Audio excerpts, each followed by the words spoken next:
Welcome back to America's Fractured Politics. Today I want to talk about a political idea that keeps coming back in American history, the belief that the United States can simply step back from the world and focus on itself. You hear it in different forms. Sometimes it's called America First, sometimes it's framed as economic nationalism, sometimes it's presented as a desire to end endless wars or stop policing the world. The language changes, but the core idea is always the same: that the United States can protect itself from global instability by pulling back, by raising tariffs, reducing international commitments, and focusing inward. It's an appealing idea, especially in uncertain times. People understandably want stability at home. They want good jobs, strong industries, and fewer foreign conflicts draining attention and resources. But in today's world, the idea that America can truly isolate itself is largely a myth. We are now living in what many analysts call a new era of great power competition. The United States operates in a strategic environment shaped largely by rivalry with China, while Russia continues to act as a destabilizing force, especially in Europe and parts of the Middle East. This competition is not just about armies or nuclear weapons. It's about technology. It's about trade. It's about supply chains, infrastructure, energy, artificial intelligence, and financial systems.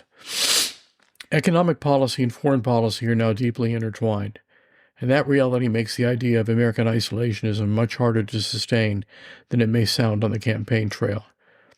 Even if the United States reduced its global military footprint and raised tariffs across large parts of the economy, it would still remain deeply connected to the rest of the world.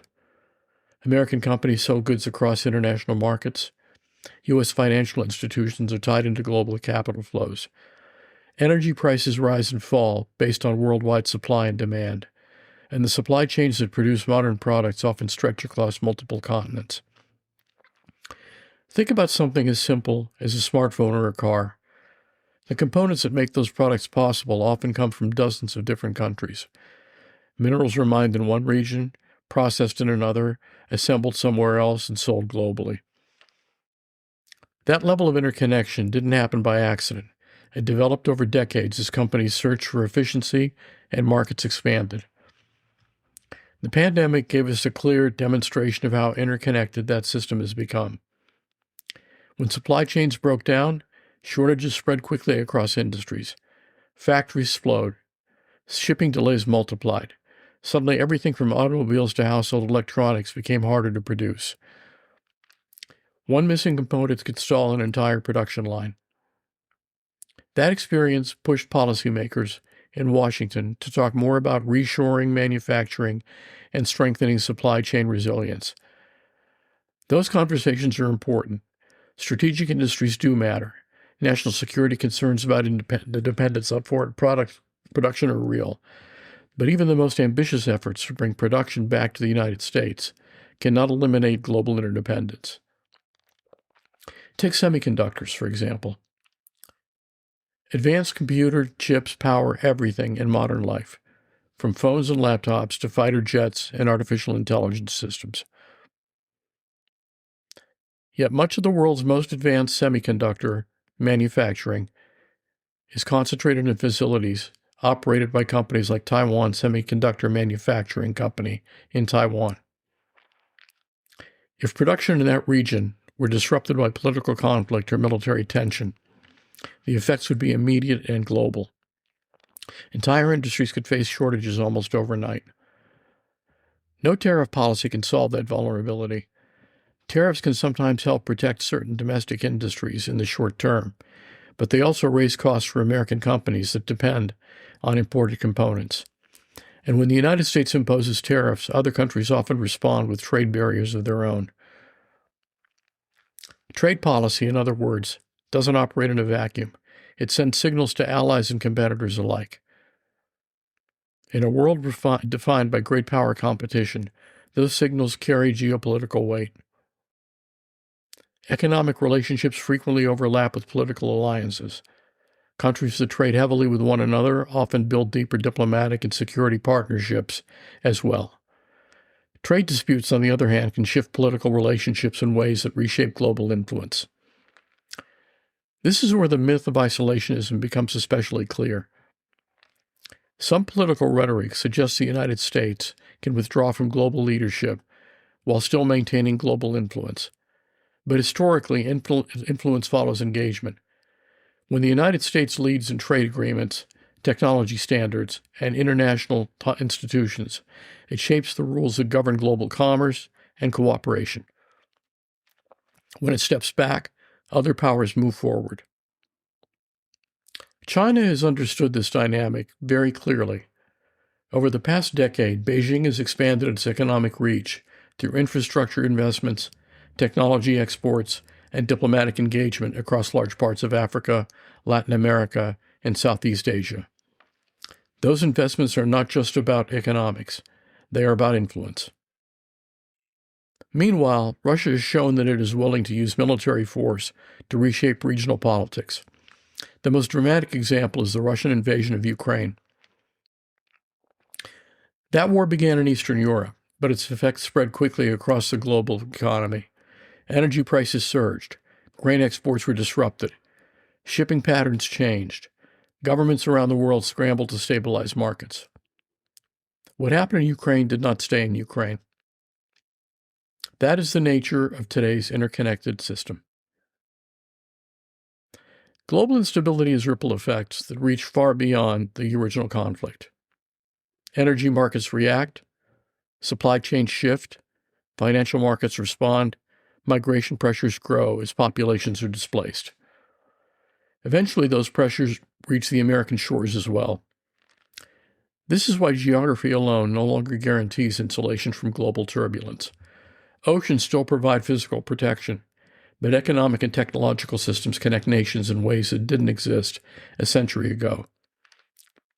None of this means the United States should pursue endless military interventions or embrace globalization without limits.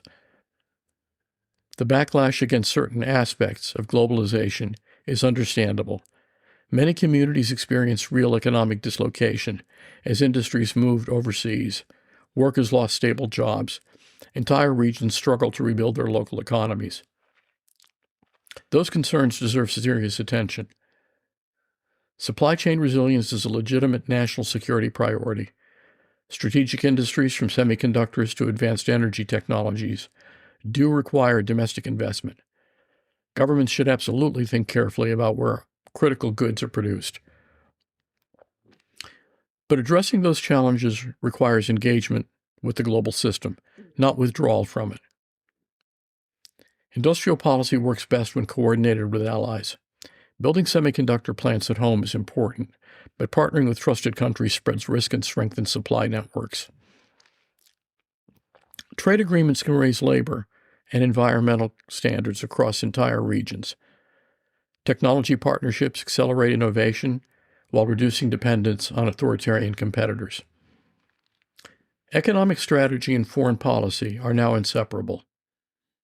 Military strength still matters, of course, but economic leverage, technological leadership, and strong alliances increasingly determine which countries shape the global order. That reality leaves the United States facing a fundamental choice. It can try to retreat behind tariff barriers and hope that global instability stays at a distance.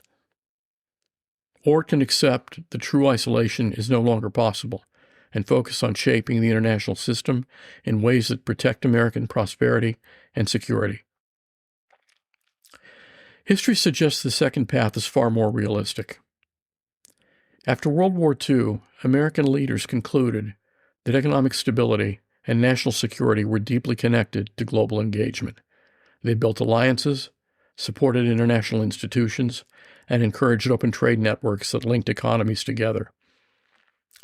That system was far from perfect, but it helped produce decades of economic growth and relative stability. Today's world is more fragmented and competitive. China's rise, Russia's aggression, technological rivalry, and climate-driven disruptions have all complicated the geopolitical landscape. But the central lesson remains the same. The United States cannot insulate itself from global forces simply by declaring independence from them. Great power competition has returned. Supply chains have become strategic assets. Trade policy is now a tool of foreign policy. Technological development and loses military balance, aligned to shape economic resilience. In that environment, isolationism is less a practical strategy and more an illusion. The United States will remain deeply connected to global markets, global security challenges, and global political shifts. The real question is not whether America participates in the international system. The real question is whether it helps shape that system or whether it will allow others to shape it. This has been America's Fractured Politics. Until next time.